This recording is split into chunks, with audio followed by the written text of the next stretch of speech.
Hola, buen día. Hoy vamos a revisar el artículo titulado Un marco computacional para explorar la biodiversidad biosintética a gran escala, de Navarro Muñoz et al., publicado en Nature Chemical Biology en enero de este año. De manera de introducción, recordemos que los organismos producen metabolitos especializados, que van a ayudar a su interacción y comunicación con el medio ambiente. Estos son denominados productos naturales, y en nuestro caso, son claves para el desarrollo de antibióticos, agentes para la agricultura, aditivos alimentarios, colorantes, cosméticos, etc. Si bien se han descubierto decenas de miles de compuestos, se cree que es solo una pequeña fracción del gran potencial bioquímico por ser descubierto. Para explorar y descubrir nuevos productos naturales, la minería genómica se ha convertido en un enfoque esencial. En este, se hace uso de la genómica, que nos permite tener la secuenciación de genomas de microorganismos de interés, así como de la bioinformática, que nos permite analizar los genomas e identificar los clústeres génicos biosintéticos, o BGCs, que si recordamos son los genes involucrados en la producción de un metabolito especializado, que generalmente se encuentran agrupados en el genoma. Después se estudian los BGCs para finalmente identificar los perfiles metabolómicos, en donde prácticamente lo que vamos a hacer es caracterizar los metabolitos de interés. De esta manera se ha podido escalar la búsqueda desde una base de un genoma único a buscar simultáneamente en lo que sería una colección de cepas, de un géneros completos e incluso de un microbioma específico, que sería toda la comunidad microbiana que tenemos en una muestra. Esta escalación ha llevado a la identificación de miles de BGCs con varios grados de similaridad, desde clústeres homólogos ampliamente distribuidos para la producción de metabolitos bien conocidos, hasta clústeres raros y únicos, que codifican para enzimas y rutas aún desconocidas. Por ello, el desarrollo de herramientas computacionales que permitan la identificación de estos BGCs y la predicción de sus productos químicos juega un papel muy importante en el éxito de la minería genómica. Entre algunas de las herramientas que podemos destacar están MiBitG como primer punto, que es prácticamente un repositorio que va a tener todo este tipo de información asociada a los clústeres sintéticos y a sus productos moleculares. Otro sería Anti-Smash, que de hecho es solo una versión, la versión bacteriana, para lo que sería la shelf de análisis para metabolitos secundarios.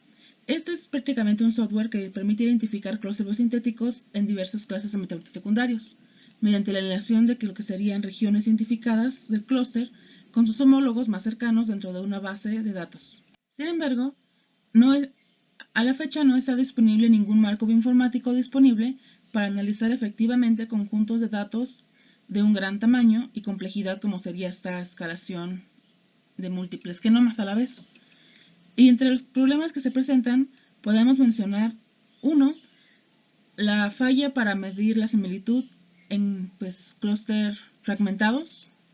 Otro, que no se considera la complejidad y la relación multinivel que tenemos dentro y entre los mismos clústeres, asimismo como que se requiere una gran capacidad computacional y además de que no tenemos una plataforma que sea amigable con el usuario donde se pueda interactuar con los recursos que estamos manejando. De manera que para resolver algunas de esas inquietudes, en este estudio se presenta un flujo de trabajo computacional que consiste en dos nuevas herramientas de software.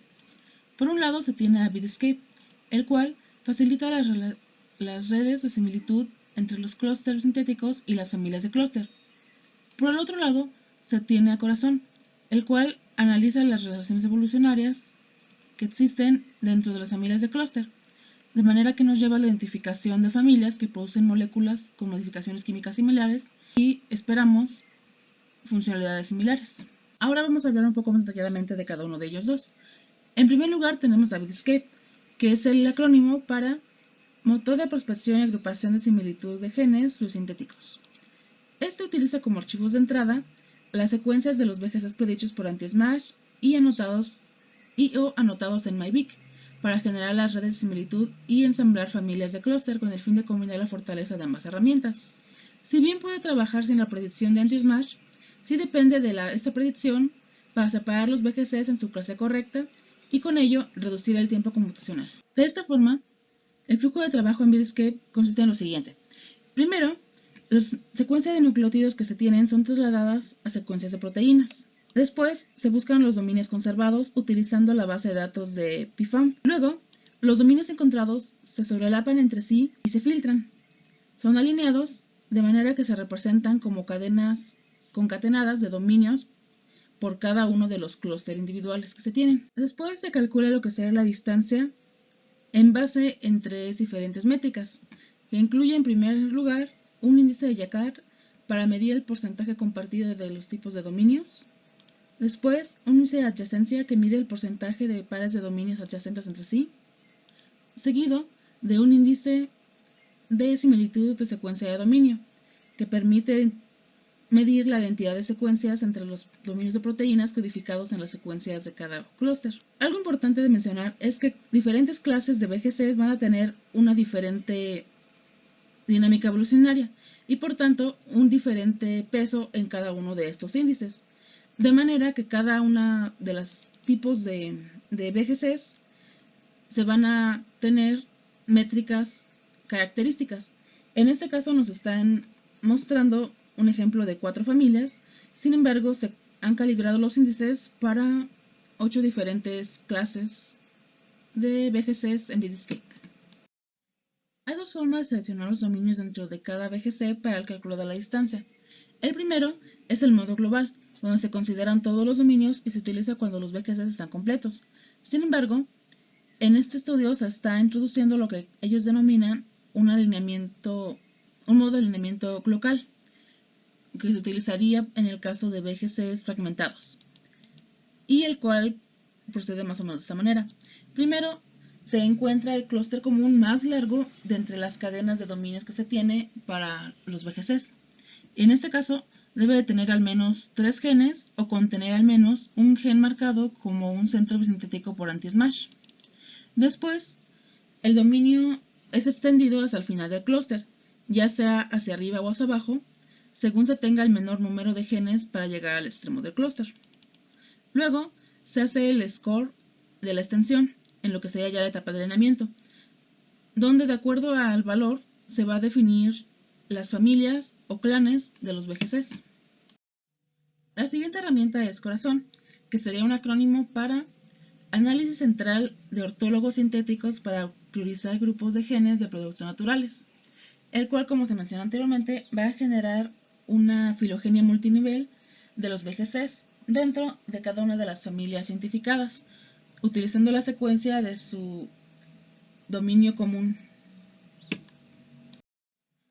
Corazón utiliza como archivos de entrada 3 cosas. 1. Una base de datos que debe contener la colección de VGCs, un clúster de referencia y el gen de consulta que tenemos, que debe de estar localizado dentro del clúster de referencia.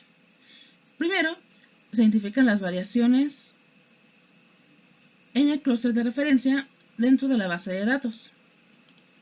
Para ello, se identifican primero los homólogos del gen de consulta dentro de la base de datos, para lo cual se utiliza BLASTP, que prácticamente es una alineación de secuencias de proteína a proteína, donde los coincidencias que se tengan van a ser seleccionadas y se van a expandir lo que sería 10 genes a cada uno de los dos lados, hacia arriba y hacia abajo, y se van a almacenar en una base de datos temporal. Después se va a hacer el proceso de filtración, en donde se van a alinear las secuencias del clúster de referencia contra esta base de datos temporal que acabamos de generar. Y las coincidencias se van a definir como las variaciones propias del clúster, que se van a almacenar en una base de datos de CVDs, que se utilizan para los siguientes análisis. Después se hace la identificación del VGC central, el cual va a depender de la diversidad taxonómica de los organismos considerados, de manera que VGCs no cercanos tendrán un centro reducido únicamente al gen de consulta. La determinación del centro se hace mediante el cálculo de pertenencia al conjunto N de variaciones de VGCs, en donde se considera el homólogo si y solo si se tiene una coincidencia bidireccional en el alineamiento de las variaciones. Entonces, se prosigue con la construcción de la filogenia, en donde los centros conservados de cada VGC son concatenados y alineados, de manera que los resultados posteriormente son curados, eliminando aquellos alineamientos pobres y los gaps que se tienen, y se van a inferir los árboles filogenéticos. Se genera un árbol filogenético por cada una de las familias de clúster, utilizando como base su dominio central. Y los genes de cada clúster se van a visualizar en un gradiente de colores diferentes, de acuerdo a la similitud que tienen entre sus homólogos y el gen de referencia. Además, se calcula la frecuencia de ocurrencia de cada una de las familias con el clúster de referencia. Para verificar y validar la eficiencia de ambas herramientas, se utilizó como caso de estudio la identificación de nuevos análogos de detoxinas. Esto debido a que los clústeres sintéticos de detoxinas y ribosamidas están ampliamente distribuidos en los microorganismos y tienen una arquitectura química muy diversa, lo que hace complicado su clasificación e identificación.